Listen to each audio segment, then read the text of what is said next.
Hello everybody, welcome back to my channel. My name is Paul. Back here with another awesome video from Geography Now. We're on to China. This one's actually 19 minutes long. But China is one of the bigger countries. You know, I guess there's a lot going on, a lot to tell. So I'm assuming that's why. I'm curious. Do you guys get internet? If anyone from China, do you guys actually get internet in China? I heard that they don't get it like outside internet. That it's very limited. So I'm wondering if anyone inside China is actually watching this right now. Because I could be totally wrong. But it'd be something cool to know. But yeah, anyway, continuing our journey across the entire world, and China is our stop today. And if you haven't yet, please hit the like and subscribe button, please. And help me out a lot, please and thank you. And is there anything else I need to say? I don't think so. I think I covered all my bases, except for hitting the play button, which I'm going to do now. Without further delay, let's go. This episode is brought to you by 24HourAnswers.com. 大家好，中国的大湖泊有悠久的历史和文化。虽然在这个视频中我不能涉及到它的全部，但我会尽量向大家解释。OK， 好了。行，我们开始吧。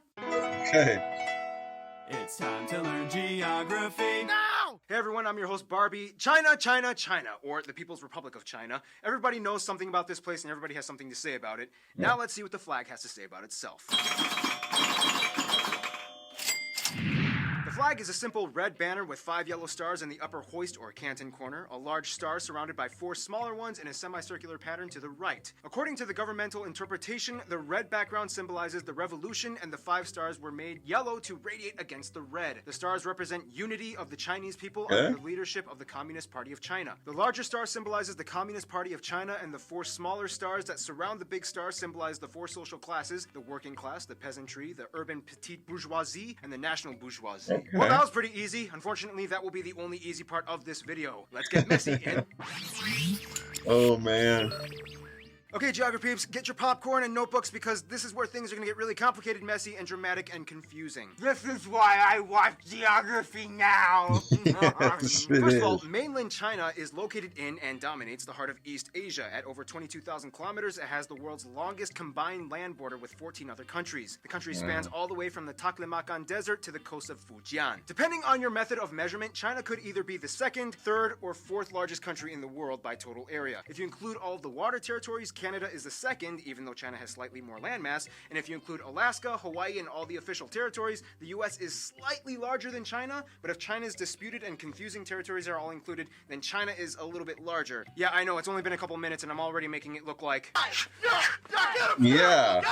Speaking of territories, let's stick our hands in the first layer of mud. China has some of the most complex administrative divisions in the world, and it all has to do with certain types of people and the rise of the 20th century. First of all, the country is divided into 22 official provinces, but then we get to the subdivisions. China also has 5 autonomous regions, 4 municipalities, and 2 special administrative regions that mostly self-govern themselves. First, let's talk about the autonomous regions. They are Guangxi, Tibet, Xinjiang, Ningxia, and Inner Mongolia. The strange thing is that each of these regions has incredibly distinct and contrasting cultural traits that differ from the rest of Han-dominated Chinese culture. Because of the minority prevalency in these areas, they have kind of like a weird legislative membrane in which they are still under full sovereignty of China, but have extra special rights that don't apply to the rest of the provinces. Then we hit the municipalities. These are like the complete opposite of autonomous regions because they hold pretty much the highest governmental administrative classification in the country, and even though they are cities, they hold provincial status. In short, these guys are like the big shots of China, and they are the capital Beijing, Tianjin, Shanghai, and Chongqing. Yeah, try saying that 5 times fast. Beijing, Tianjin, Shanghai, Chongqing, Beijing,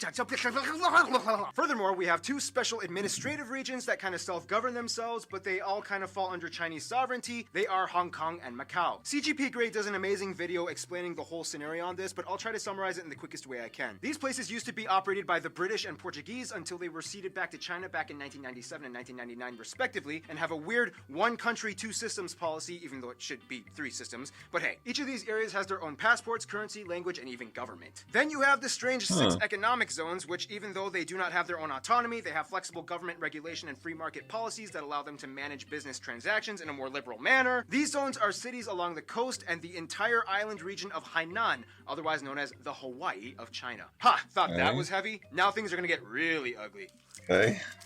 Now, if there's one thing China knows how to do, it's getting people's attention. And not in a, Hey guys, look at me. type of way, but more of like a, Hey guys, look at me. kind of way. And one way they get attention is by making territory disputes. Let's just get the biggest one off of our chests. Taiwan.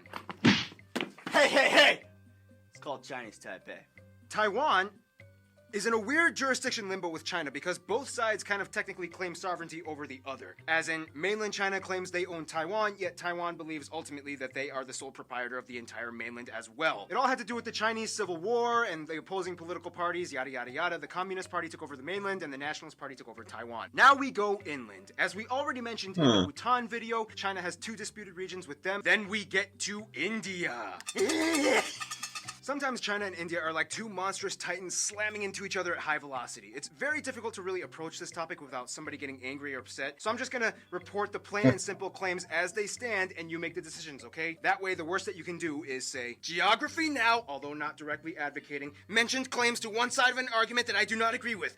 In the east, we reach Arunachal Pradesh, which is to this day pretty much a state of India. However, China still believes it is part of South Tibet. In the Uttarakhand area by Tibet, you have the Niti Pass by Chamoli and the valley of Jadganga. In Pradesh, you have the Rayopurgil Mountains and the Spiti River Valley. And finally, we reach Jammu and Kashmir, aka the most messed up no man's land in the entire planet. Here, China lays claim to the Shaksgam Valley, the Fukche Valley, the mouth of the river by Chumar, and the largest chunk of highlands, the Aksai Chin region, which Chinese National Highway 219 passes through. In addition, further up north, pretty much all of Tajikistan's southeast border with China is disputed.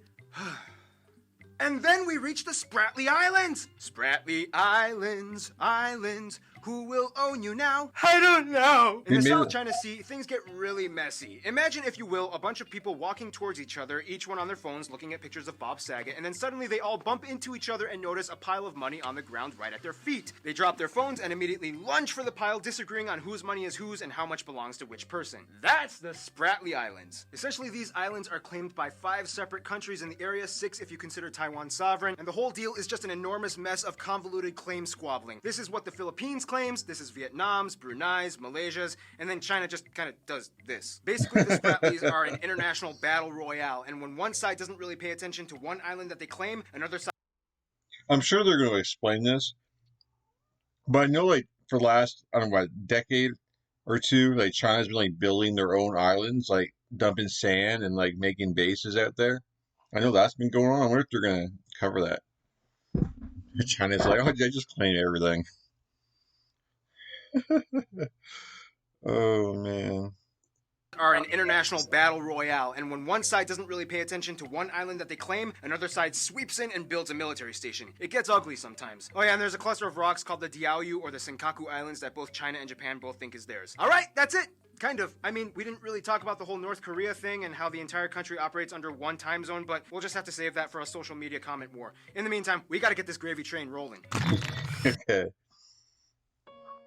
Are things getting commercial. awkward with your My project bad. management tool?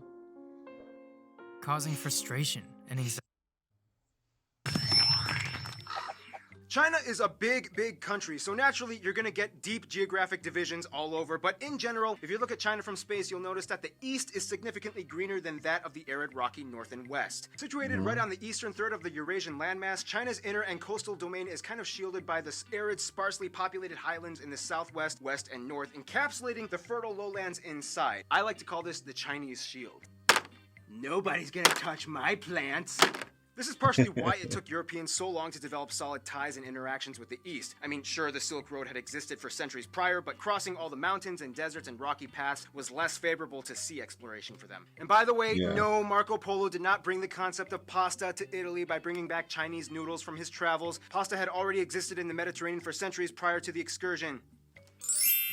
China has a vast domain of biodiversity and climate. The west and north will be radically different from the coast and south. So let's start with the inland and coast. On the east side of China and the coasts, you have the heavily populated alluvial plains that are generally flat with numerous spots for shipping and harbors, and beaches with the cool looking ones like Panjin Red Beach that blossoms every autumn. Head a little bit north up to the provinces of Jilin and Heilongjiang and half of Inner Mongolia along the borders of Russia and North Korea, and you hit the coldest spot in all of China. In fact, every year the city of Harbin, named the Ice City, has a huge ice sculpting festival that draws in millions of tourists in the winter months. Fun fact, this general area of China was commonly referred to as Manchuria in the past, named after the Manchu people, which is where the Fu Manchu mustache gets its name from, which is where I get back to the video. Head a little east and you reach the rest of the Inner Mongolian Autonomous Region, which is dominated by the Mongolian Plateau, which is a highland consisting of dry steppes, hills, and yes, the Gobi Desert. Which, fun side note, is where all those beautiful caravan raiding and "give me back my comb or I will kill you" chasing scenes from Crouching Tiger, Hidden Dragon were filmed. Head a little west and things get a little more intense. Congratulations, you've reached the largest subdivision in China, the Xinjiang Uyghur Autonomous Region. This is basically the Wild West of China. At over 1.5 million square kilometers, only about 5% of the area is fit for human habitation. This area is strange, rocky, rugged, mountainous, and loaded with oil, making it China's largest gas-producing region. Then you head a little south and you reach the strange Taklamakan Desert, or the Cold Desert. This huge basin of shifting sand dunes is almost completely surrounded by the snow-capped mountains, trapping in the frigid winds. However, it still lies in the rain shadow zone, so it rarely receives any precipitation. However, the funny thing is, if you look closely, you can see the ice melt from the Tian Shan and Kunlun mountains in the north and south, feeding into the valleys below by the desert until they create a dry riverbed that looks like a strange Angelina Jolie forehead vein in the desert. Head south and then we reach the most notable autonomous region, the Tibetan Plateau. As the highest region on Earth with an average elevation of nearly 5,000 meters, 16,000 feet, this area is situated on the Himalayan mountains, the tallest mountain range on the planet and the tallest mountain in the world. Mount Everest straddles the border with Nepal. The funny thing is, the Tibetan Plateau and to some extent the Qinghai province is so high that the snowmelt runoff doesn't really have much to go in the arid north, so it just kind of flows into the empty crevices, creating China's largest network of freshwater lakes, speckled throughout the entire area, including the largest lake in China, Qinghai Lake. Many speculate that these are actually the sources of many of the major rivers in China, including the Yellow and Yangtze. Then we get to the southeast by the provinces of Yunnan, Guangxi, and Guangdong. As the warmest regions in the country, these areas are home to some of the most picturesque rock forest and eroded mountain landscapes with the terraced rice paddies that have literally usurped the entire surface area of hills and mountains. This is also the only place where you can find the creepy snub-nosed monkey. When you head inland, you reach the rural areas and you can encounter the vast network of rivers and creeks that irrigate the endless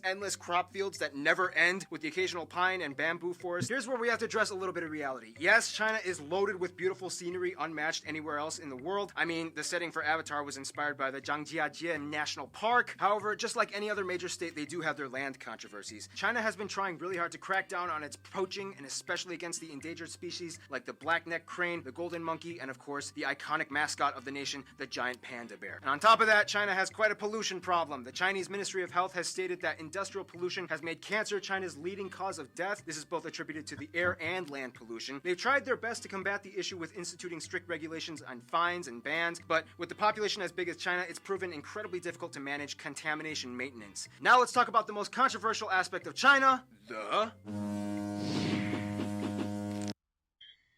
You got a lot of those countries that just have so much going on like that. They have cold, they have the mountains, they have deserts, they have lakes, they have beaches, like forests. It's so cool because then you don't even have to leave your own country to kind of like get a change of scenery, pretty much.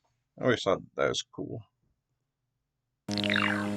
Alright, here we go. I'm probably not going to feel this nervous until we get to the Israel video, or the country that must not be named. Let's talk about the people of China. With a population around 1.4 billion people, China is the world's most populous country with around 19% of the entire world's population. About 1 out of every 5 people on the planet is Chinese. Let me just emphasize exactly how big that is. In China, they have traffic jams that can last not only hours, but days on 50-lane highways.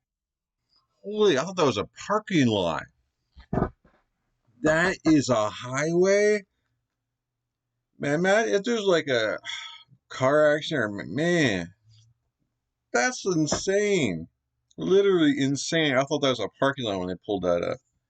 Wow. China, they have traffic jams that can last not only hours but days on 50-lane highways. In China, even if you are 1 in a million, there are still 1,400 people exactly just like you. But my mom thinks I'm cool. Okay, that's great. Seriously though, China is packed. However, with the colossal population comes an endlessly broad spectrum of culture, traditions, people groups, customs, and lifestyles. China officially recognizes about 56 different ethnic people groups that inhabit the entire country. At about 90%, the largest majority of the population identifies as Han Chinese, and the remainder of the population typically falls within one of the many ethnic groups and the subdivision groups. The largest ones being the Zhuang, the Hui, the Manchu, and the Uyghur. Funny little side note, there are actually about twice as many Mongols living in China than there are actually in Mongolia itself. The interesting thing is that they actually write in the traditional vertical Mongol script that has all but been abandoned from regular Mongolia since the introduction of the Cyrillic alphabet in the 40s. You can even find the traditional characters on street signs in stores in the region. When it comes to the population, you need to know about the imaginary Heihe-Tengchong line. This is a line drawn diagonally from the northern city of Heihe all the way to Tengchong in the south, and about 94% of the entire country's population lives east of this line. The official language of China is Mandarin or Putonghua. However, like mentioned before, regional languages exist and they're even allowed to publish and utilize their own scripts in public. You can find the largest linguistic contrast in the autonomous regions. The Zhuang language is spoken in the Guangxi Autonomous Region and is actually closer to the Thai and Lao languages with some mutual understanding. The only problem is that it's written in the Latin alphabet. Just like we mentioned in the Bhutan video, the Tibetan language is closer to the Bhutanese Dzonga language and is written with the Tibetan syllabary, which is actually closer to the scripts found in India and Nepal. The Uyghurs of the north write in an Arabic-based writing system, and it's crazy because these people are actually the least Chinese-looking people in all of China, as they are Turkic in their heritage, yet they still have Chinese citizenship, and most are able to at least hold a conversation in Mandarin as a second language. Then, of course, we get to one of the most widely known dialects, Cantonese, spoken mostly in the south in the Guangdong province, as well as Hong Kong and Macau, propagated worldwide through the help of famous Hong Kong cinema and television. One thing you need to understand is that many of these dialects are completely unintelligible to Mandarin. For example, in Mandarin, you might say, 很高兴见到你, but in Cantonese, you would say, 好高興認識你. In Mandarin, 是酒錢在哪裡? But in Cantonese, 洗手間喺邊度啊? See, they don't sound anything alike. Well, they don't sound like no nothing to God, me either way, good so job, it don't matter dude. to me. Here, go play with this ball. The weird thing is, they all still use the same Chinese character writing system, so even if you don't understand each other, you can still communicate with writing. Fun little side note, the same thing even sometimes applies for Japan, as they use the kanji writing system, which is made up of Chinese characters all over. Culture-wise, there is too much to cover, and I won't be able to address everything, but basically the Chinese have an incredibly long history of vibrant, exuberating customs, traditions, rituals, dynasties, discoveries, inventions, wars, alliances, art, building, food, apparel, policies, and beliefs. And the list goes on and on. To even attempt to scratch the surface, we would have to make over 100 episodes. One thing that kind of is universal, though, is that the Chinese have a very hard-working, diligent type of social construct that looms over the entire population. Students can typically spend about 12 hours a day on schoolwork and studying in order to pass college entrance exams, which is a huge deal. Oh, and they absolutely love practicing English. In fact, there are actually more people in China that speak English as a second language than there are in the UK. Some children that show signs of being gifted in certain academic, athletic, and artistic prowess are even selected by the state to undergo training at specific academies that cater towards targeting on honing those skills. Speaking of which, the country operates under a one-party socialist state. But I thought China was communist. Not really. I mean, yes, the ruling party is called the Communist Party, and they do endorse some of the democratic centralist principles that Lenin proposed, and they do advocate some semi-communist ideologies, but in all reasonable definitions, China is not a full-on communist country. After the 70s, policies were relaxed and China opened up a more free market economy. Nonetheless, there are still restrictions on press, access to the internet, although VPNs and proxy servers are not uncommon to avoid that problem, freedom of assembly, and even freedom of religion. Speaking of which, China has an interesting faith-based background. Although most people in the country are generally irreligious or adhere to traditional faiths and ideologies like Confucianism and Taoism, there are still a surprisingly solid community of people that have faith backgrounds. Islam can be mostly found in the west in the Xinjiang and Ningxia areas. Buddhism is more prevalent in the south, where you can find massive Buddha statues like the ones carved in the cliff of Leshan. But then you get this weird anomaly and realize there is a huge influx of Christians that suddenly just came out of nowhere. China has the world's fastest growing Christian population, and demographers speculate that somewhere around 150 to 200 million people identify as Christians in China. It is soon projected that in less than 15 years, China will be the world's largest Christian nation. Sociologists attribute this sudden rapid growth simply to conversion, since the previously instated one-child policy discredits the possibility of big families. Speaking of which, that whole one-child policy thing was revoked in 2015, and now they have a two-child policy. In a nutshell, when it comes to people, China is a colossal behemoth to be reckoned with. You can't deny that China sticks out like a sore thumb on the world stage. Now let's see what role they play on that stage. Let's do it. Why should your business go hybrid? World I need the stage. speed of a running back and the security of I'm sorry. I'm gonna change my browser and get ad blocker. I'm sorry. When security meets agility, you're unstoppable. Friend zone. Okay, so here's the deal. We all know that China is huge. In terms of nominal GDP, China has the second largest economy in the world after the US. They are the world's largest exporter, trade nation, oil importer, and henceforth, it's not hard to really conclude that China has a lot of connections. China has diplomatic relations with almost every single country in the world, minus a few that either never really had the time to meet up, or the few that recognize Taiwan's sovereignty over the People's Republic, which doesn't really sit well with them. Nonetheless, trying to analyze China's diplomatic relations is like one big messed up chess game that makes no sense. One thing that we can start with is the BRICS nations. BRICS being the acronym for the Association of the Five National Emerging Economies: Brazil, Russia, India, China, and South Africa. These 5 countries have developed an alliance based on bilateral relations and mutual benefit agreements. One misconception that a lot of people have is that China and India do not get along. Yes, in the 60s there was a Sino-Indian War, and yes, the border disputes are all kind of still in effect, but nonetheless, China and India have been operating in diplomatic measures for decades. They are heavily dependent on each other's trade and business, and after a few high-level visits from the former president Jiang Zemin in the 90s, tensions have eased off quite a bit. The only problem is that both countries are the biggest investors in Africa, so that kind of puts a little bit of competition in the bucket. When it comes to Africa, China was kind of like, Africa is like a really big place with a lot of stuff we could use with a lot of diplomatic confusion. So, maybe we should step in as the new guys and cut a deal with these Africans. To this day, China has really been keeping their eyes on sub-Saharan Africa, specifically in places like South Africa, Zimbabwe, Botswana, and Angola. South Africa and Angola being the largest African trading partners with China. The problem, though, is that China is kind of far and doesn't really have a coast on the Indian Ocean for shipment from Africa, so that's where Pakistan comes in. Pakistan has actually been one of the closest friends and allies of China since the beginning of the economic reform period. Not only do they offer China access to the Indian Ocean from the ports of Gwadar, they frequently collaborate on energy, technology, and even military agreements, which kind of makes sense in case of tensions ever rose with India ever again. Funny enough, Israel is also a close ally of China as well. During World War II, Shanghai took in many Jewish refugees, and Israel was the first country in the Middle East to recognize the PRC as the legitimate government of China, which is weird because China also has ties to Iran and many other nations in the Middle East that could care less for Israel. In fact, trade between China and the Middle East goes way back millennia all the way to the Silk Road, so it's nothing new for them. Russia is probably the closest European ally, even though the Sino-Soviet split in the 60s kind of caused a little bit of dissension, but nonetheless the two have learned to kind of shrug it off and join forces again. Russia to this day is also the largest oil exporter to China, and there's even a small community of Russians living in China, mostly in Harbin in the north. Which is weird again because China's relations with the US are pretty crucial too. The US is China's largest trade partner and plays a pivotal role in China's revenue input. They are friends with both North and South Korea. However, with all the nuke action going on, China has been less and less supportive of North Korea and has even threatened to impose sanctions against them. And that's not even half of it. If you want the whole story, go talk to a Chinese person because we are out of time. In conclusion, since the beginning of its conception, China has always been able to show the world that it knows how to make you know about it. And now that you know about it, you have no idea how much you still need to know. Stay tuned and come be a... Like, there's just so much to take in during that video. Oh my god. The friend stuff I pretty much knew, about America being the biggest, buyer of China's stuff and all that stuff. There's so much going on. I'm trying to process it in my head. But wow.